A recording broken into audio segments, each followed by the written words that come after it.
que quand nous analysons l'histoire de l'Église, nous voyons que cette déclaration de Jésus et d'autres déclarations parallèles constituent un projet prophétique de tous les temps et de tous les lieux. L'éclosion de l'Église depuis la chambre haute, le jour de la Pentecôte, a sorti des vaillants stratèges qui ont posé des fondements solides de celle-ci à travers les siècles.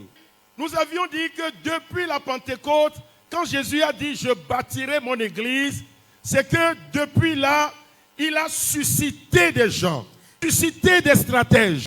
Par eux, l'Église est en train d'avancer. Et aujourd'hui, une question se pose. Nous sommes conscients, désormais en tant que chrétiens, ouvriers dans ce grand et vaste bateau, nous sommes conscients que le témoin de la croissance de l'Église nous est passé. Ceux qui sont là aujourd'hui, ou bien si l'Église vit aujourd'hui, c'est que ceux qui nous ont devancés ont travaillé. Ils se sont battus et ils nous ont passé le témoin. Aujourd'hui, nous devrons être conscients que le témoin est dans nos mains. Nous devons travailler. Nous devons nous engager. Nous devons mouiller le maillot pour que le témoin soit aussi passé à la génération suivante. Étant membre de l'Église, membre du corps de Christ, nous avions vu l'autre fois que le Saint-Esprit a mis en nous quelque chose. Il a mis le germe ou l'outil pour la croissance de son Église. Dis à quelqu'un, tu n'es pas inutile. Dieu a mis quelque chose en toi pour la croissance de cette Église. L'autre fois, on s'est posé la question, pourquoi nous ne travaillons pas? Pourquoi nous refusons de travailler? On nous a fait comprendre que d'autres disaient, est-ce que moi, comme ça, là aussi, je suis capable de faire quelque chose? Est-ce que je peux être diacre? Je peux être responsable? Moi, comme ça, là, nous considérions l'Église comme un organisme ou une organisation. L'Église a besoin des éléments fondamentaux qui fonctionneront à partir d'un mécanisme qu'il faut se procurer, développer et mettre en place. Praise the Lord. Hallelujah. Oh, praise the Lord. Hallelujah. Il y a quelqu'un, nous allons travailler pour le Seigneur. Amen. Quel que soit ce qui va se passer, nous travaillerons pour le Seigneur. Amen. Et tenez-vous bien, les mêmes principes pour le diaconat, ce sont les mêmes principes pour les autres responsables aussi. L'Église, ce n'est pas le bâtiment, ce n'est pas ces 4 murs qui nous abritent, mais l'Église, c'est l'assemblée de ceux qui sont appelés hors du monde pour se consacrer à Dieu en vue de l'adoration, l'édification et le service. L'assemblée de ceux qui sont appelés hors du monde, qui sont rachetés, qui sont sauvés. Nous avons besoin de comprendre cela. On est ensemble chaque fois. Quand tu vois quelqu'un, parce qu'on se connaît, tu vois sa vie, comment la personne parle, comment la personne raisonne, la compagnie de ces personnes. Tu vois cette personne, tu dois comprendre si cette personne a quitté le monde ou bien cette personne est toujours dans le monde. Que tu ne vas pas voter un mondain. Tu ne vas pas choisir quelqu'un qui n'est pas sauvé, qui n'a pas quitté le monde. Par rapport à quoi tu ne peux pas, tu ne dois pas le voter. Quitter le monde pour se consacrer à Dieu. Vie de l'adoration. Je pense que maintenant, nous sommes grands. On a aboli ce qui est de l'enfance. Le Seigneur a besoin des gens consacrés. Ceux qui ne sont pas sauvés ne sont pas appelés à diriger l'église du Seigneur. Ceux qui ne sont pas consacrés, vous les voyez, vous comprenez, quand on dit quelqu'un est consacré, vous voyez et vous constatez. Je pense que c'est fini.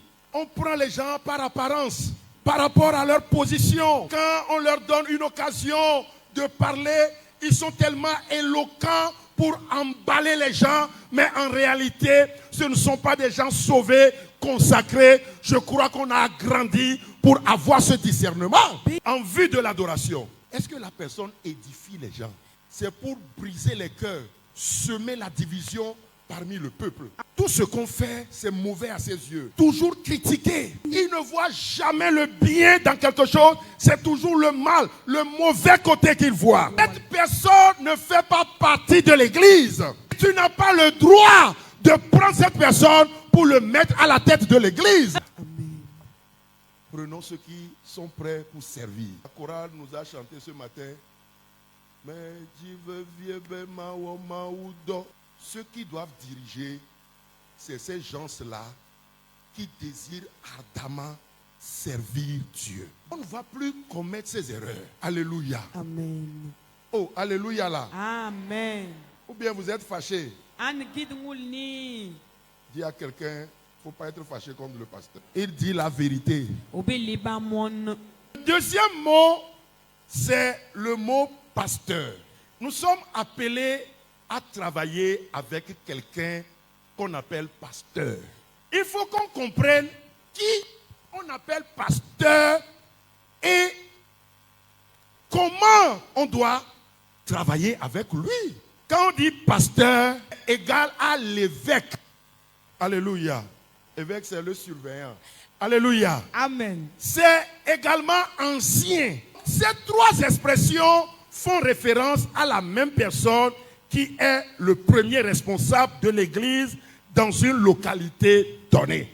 Un auteur du nom de Buller explique que le terme ancien souligne la dignité de l'office. Ancien, ça amène à la dignité de l'office. C'est celui qui est digne qu'on peut appeler ancien. Ailleurs, on appelle les diacres anciens, on appelle en temps normal, bibliquement parlant, quand on dit ancien, ça fait référence au pasteur. Vous êtes appelés à travailler avec une personne que Dieu a qualifiée de digne. Et selon cet auteur, l'évêque en souligne la fonction de surveillant. Le pasteur, c'est un surveillant. Tout ce que tu fais, le pasteur est appelé à te surveiller. Quand quelqu'un n'aime pas qu'on le surveille, qu'on lui dit ce qu'il doit faire, cette personne ne peut pas collaborer avec le pasteur. Le bon dirigeant aux côtés du pasteur, c'est celui-là, quand il veut faire quelque chose, il doit aller vers le surveillant. Je veux faire ceci, et le surveillant te dit non. Ça là, faisons comme ça, faisons comme ça, faisons comme ça. On n'est pas autonome. C'est le pasteur qui est appelé à surveiller. Alléluia. Oh, alléluia. Donc quand tu n'aimes pas qu'on te surveille, il faut avoir la grandeur d'esprit pour dire je ne peux pas être diacre. Je ne peux pas être surveillant. Et je bénis Dieu pour la vie de plusieurs responsables dans cette église. Quand ils ont des idées, ils viennent. Pasteur, on a réfléchi, on a voulu et on est venu vous voir pour que vous donniez votre appréciation. Alléluia. Chicha, est-ce que j'ai menti? Et comme ça, quand le pasteur voit que non, ici, là, il faut faire comme ça, il faut faire comme ça, il faut faire comme ça. Dans son rôle de surveillant, il propose, il le fait et ensemble, on marche. Même si je suis aux États-Unis et que la réunion des jeunes, des femmes se tiennent mardi à 19h, depuis les États-Unis, je dois savoir c'est quel thème on est en train de débattre et c'est qui est en train de débattre ce thème-là derrière moi à Pankissi ici. Si tu n'es pas dans cette posture-là, même si on te propose, il faut dire je désiste. Alléluia. Amen. Est-ce que nous sommes ensemble? Praise the Lord. Oh, praise the Lord. Hallelujah. Le pasteur, c'est le berger. Dis à quelqu'un, c'est lui, Hundiafo, qui est ton berger. Ah oui. Appelé à veiller sur votre âme. Si tu es ici, que tu ne rentres pas dans cette posture, tu es rebelle. Allez vers un peul et vous lui demandez, le beurre rebelle là, comment on solutionne son cas. Et moi, je ne comprends pas. Les gens, je ne sais pas, c'est quelqu'un qui les a enseigné ça, ou bien d'où ils ont appris ça. Et là, dans l'église, c'est avec le pasteur qu'ils vont rentrer en conflit. Et j'ai dit, quand tu défies le pasteur, tu défies l'autorité, tu défies Dieu. Est-ce qu'on n'a pas besoin de comprendre ça avant d'être candidat ou avant de voter des gens? Praise the Lord. Hallelujah. Oh, praise the Lord. Hallelujah. Je vais répondre à Dieu un jour vous concernant. Alléluia. Amen. Que le Seigneur nous aide. Le troisième mot, diacre ou diaconesse. Selon le nouveau dictionnaire biblique, ce mot vient du grec diakonos, qui signifie domestique, subordonné, messager. Diakonos a son synonyme dans Matthieu 20, 26. Et là, nous voyons le mot serviteur. Quand nous prenons le mot diacre ou diaconesse, c'est une personne choisie pour servir aux côtés des anciens, évêques ou pasteurs. Je me rappelle quand on était élève pasteur, c'était un séminaire des diacres pasteurs à Agbalepedo. Il y avait un diacre très puissant. Quand l'orateur enseignait que le diacre, c'est comme un boy, serviteur. L'orateur a parlé de boy. Il s'est senti, je ne sais comment, il s'est levé. Et il a dit, quoi? Quoi? Boy de qui? Ça veut dire quoi? À haute voix, hein? Et il est sorti, il est parti. Ça diminue quoi en toi si tu es boy? Quand tu es boy à l'église, dans ta maison, est-ce que quelqu'un t'a dit que tu es boy chez toi à la maison? Acclamer pour ces gens-là. Parmi eux-là, si je dois être âgé plus que quelqu'un là, je sais que je suis âgé plus que Kwakwadia. Voyez leur humilité. Il suffit que tu as besoin de ces gens-là. N'importe quelle heure, ils sont là. Et avec quelle humilité. Des fois, je dis, moi petit comme ça là, qu'est-ce que les gens là ont compris et ils s'humilient comme ça. Et c'est ça qui fait que le travail marche. Même le grand sorcier peut venir. L'esprit est comme ça là, le travail va avancer. Oh, Makou, merci. Praise the Lord. Alléluia. Demande à quelqu'un, est-ce que tu peux être boyi? Si tu ne peux pas être boyi, il ne faut pas aller là-bas. J'ai dit, est-ce que tu peux être boyi? Pour que ce petit pasteur-là, c'est lui qui va venir me donner des ordres. Dis à quelqu'un, si tu veux être responsable, tu dois être boyi. Est-ce que ça là, ça diminue quelque chose en nous, ma? Serviteur, c'est boyi, non? Et vous avez la grâce même d'avoir un pasteur qui n'est pas patron. Parce que moi-même, je suis le grand boy. Quelqu'un a dit, le pasteur là, il ne se repose pas et puis il ne laisse pas les gens se reposer. Tu connais. Ce sont les boys, ça. Sans problème. Tu les appelles, ils viennent. Tu dis, cours, ils courent. Est-ce que ce petit-là c'est à cause du Seigneur? Est-ce que ce n'est pas important de comprendre ça? Non. Parce que vous vous connaissez. Et on se connaît. Quand vous mettez les patrons dans le comité, vous handicapez le comité. Le diacre ou les diacres remplissent des tâches auxiliaires à celles des premiers responsables dans l'église locale. Ils sont appelés à remplir des tâches secondaires dans l'église. Lisons Actes le chapitre 6, versets 1 à 6.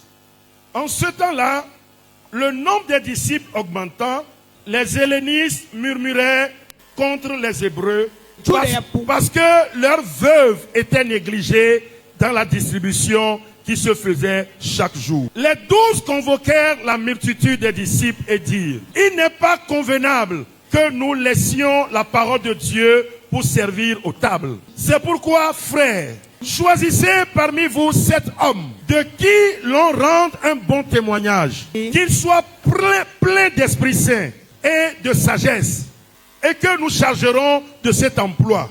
Et nous continuerons à nous appliquer à la prière et au ministère de la parole. Cette proposition plut à toute l'assemblée. Ils élurent Étienne, homme plein de foi et d'Esprit Saint, Philippe, Procor, Nicanor, Timon, Parménas et Nicolas, prosélyte d'Antioche. Ils les présentèrent aux apôtres qui, après avoir prié, leur imposèrent les mains. Donc, bien-aimés, Acte 6, 1 à 6 parle de ceux qui avaient été choisis pour servir les veuves les orphelins ou ceux qui traversent des moments d'affliction dans leur vie. Il n'est pas bon que nous allons nous départir de la prière, de la parole et s'occuper à ces tâches-là. Quand tu es diacre, tu es responsable, tu dois être disponible de manière à aider le pasteur à se consacrer sur la prière et sur la parole de Dieu. Alléluia. Amen. Que Dieu nous aide. Oh, que Dieu nous aide. C'est un tout ça. Le cahier de charge du diacre lui est confié par le pasteur. C'est le pasteur qui dit au diacre, c'est ça que tu dois faire. Des fois, je m'étonne. Quand ces gens-là qui travaillent avec moi, tellement leur disponibilité, je ne peux pas leur dire de faire quelque chose, ils vont aller faire le contraire. Des fois même, quand ce que je dis semble ne pas être juste, vous voyez, non? Mais ils vont exécuter. Et c'est après, on discute. C'est ça, non? Il sait où distribue ce que le pasteur leur confie. La prédication n'est pas une tâche officielle du diacre dans l'église, mais c'est un don personnel qui peut être reconnu et valorisé comme les cas d'Étienne et de Philippe. Je bénis Dieu à chaque fois quand nous donnons l'occasion aux diacres et autres. Ils disent toujours, nous bénissons Dieu pour la vie du pasteur qui nous associe à son ministère. C'est une manière de reconnaître que ça là, ce n'est pas leur travail, mais c'est une grâce. Et il y en a parmi eux qui ont ce don d'enseigner, qui ont ce don de prêcher. On doit les utiliser pour l'édification de l'église. La semaine passée, les femmes sont venues me voir qu'il y a un enseignement, qu'il y a un thème là que je vais venir enseigner. Et j'ai dit, le thème là, si je viens, je vais vous mentir. Parce que moi-même là, il faut qu'on m'enseigne ça là. Le thème c'est comment gérer l'argent dans le foyer. Moi quand je trouve l'argent, c'est-à-dire quelqu'un vient, prend. Et les gens m'ont surnommé. C'est-à-dire, mes enfants même sont dedans. Et je ne veux pas appeler le nom de quelqu'un. Il est dedans. Et on m'a bonheur. Est-ce que Papa Bonheur peut enseigner comment on gère bien l'argent? Moi, je vais vous dire, quand vous avez l'argent, priez, distribuez. Quand ça finit, et Dieu va amener. C'est ce que je vais vous enseigner. Praise the Lord. Alléluia. Et j'ai tourné la tête, j'ai dit, il y a parmi nous quelqu'un qui peut faire ce travail-là. Et j'ai appelé le diacre Makou. J'ai dit, mon doyen, là, tu peux le faire bien, plus que moi. Ou bien, il y a des dons que le pasteur même n'a pas, et il doit avoir l'humilité d'esprit d'utiliser ces dons-là pour l'édification de l'église. Et papa Makou a dit, pasteur, je suis au garde à vous. Et le mardi, j'étais à la maison, derrière ma porte, j'ai fait l'oreille comme ça. Et j'attendais. Puis vous savez qu'il ne parle pas fort, non? Mais j'ai dit, et puis je suis là, j'ai écouté, j'ai dit, ouais, ça aussi, moi-même, je dois faire. Ça aussi, je dois faire. Ça aussi, je dois faire. C'est ça. Alléluia. Mais si je ne le confie pas ce travail-là, il ne doit pas s'énerver. Oh, le pasteur là, nous on est diacre là. Il ne nous programme jamais pour enseigner, pour prêcher. Nous, on est utile à quoi? Non. Tu vas dire, Seigneur, bénis ces paroles dans nos cœurs et aide-nous à comprendre ce que nous devons être. Prie le Seigneur. Mais tu as besoin de comprendre ces réalités et les accepter. Même si ce n'est pas toi, c'est toi qui dois voter les gens. Tu dois voir tout ce qu'on est en train de dire dans ces gens-là que tu vas voter. Saint-Esprit, aide-moi à faire bon usage de ta parole. Parce que ce que tu vas voter va déterminer la vie future de l'Église. Tu ne dois pas prendre ça à la légère. Si nous comprenons tout cela, l'Église n'aura pas de problème et l'Église va croître. Tu es utile à Dieu. Tu es vraiment utile à Dieu.